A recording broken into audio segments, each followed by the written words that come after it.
Друзья, мы сегодня начинаем тему «Прошедшее время». И как бы прошедших времен или аспектов прошедшего времени в казахском языке очень много. Но самое главное время – это так называемое простое прошедшее время, по-казахски «жедель өткен шақ».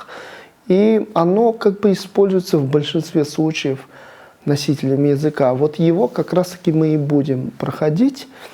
Друзья, здесь вот такие окончания у нас. Вот смотрите, для слова «я» это «дем» или «тем». Или, смотрите, мягкие варианты «дем» и «тем». Также для слова «ты» «ден», «тен», «ден», «тен». Для слова «вы» «денес», «тенес», «денес», «тенес». И для слова «он», «она», «они» третье лицо это «д» или «д». Или «т», или «т». И мы пропустили слово «мы». Здесь будет специфика. Обычно думают, что будет «демес», но будет «дк» или «дек», или «тк», или «тек».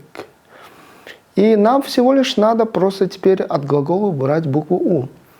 Но мы видим, что есть твердые варианты и мягкие варианты, то есть относящиеся к семье буквы «а» и к семье буквы «е». То есть мы возьмем сейчас с вами такой глагол, как «ашу». Это «открывать». И первое, что мы сделаем, мы уберем букву «у». И это уже будет как бы приказ для слова «ты». То есть «открой». «Аш». Буква «ш», она теперь должна притянуть к себе «дем» или «тем». «Дем» или «тем». «Аш» – это твердое слово, так как это семья буквы «а». И прибавляем «тем», потому что «дем» не звучит, потому что «ш» глухая.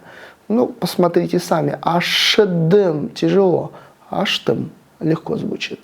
И получается, «я открыл» будет «мен аш-тем».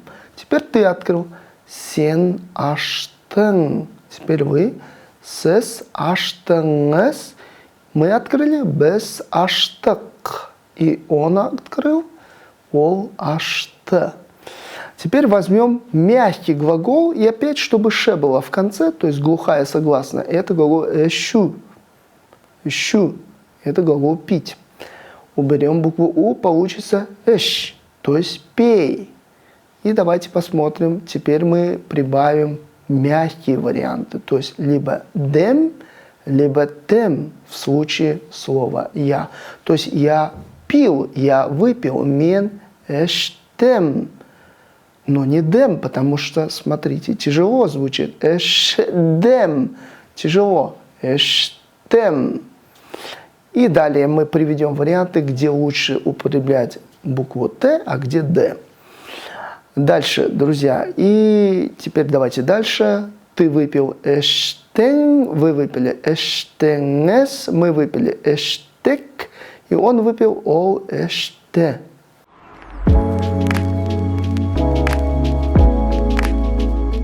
Друзья, и теперь мы возьмем звонкие варианты. Мы знаем, что слова, которые оканчиваются на гласные буквы, они тоже являются звонкими, и поэтому прибавят к себе «дем» или «дем». И возьмем глагол «сюлеу». Это глагол «разговаривать» на каком-то языке. Или когда ты говоришь один о чем-то. Здесь такая оговорка, потому что в дальнейшем пойдет еще один глагол «сюлесу». Здесь тоже разговариваешь, но уже совместно с кем-то.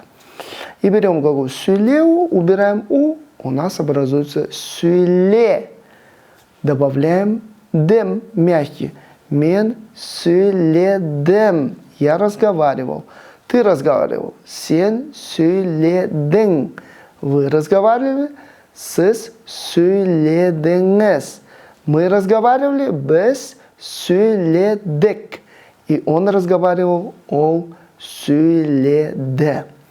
И теперь возьмем твердый глагол, возьмем глагол «сорау». «Сорау» – это глагол «спрашивать» или «просить». То есть убираем «у», остается «сора», добавляем «дем» твердый вариант.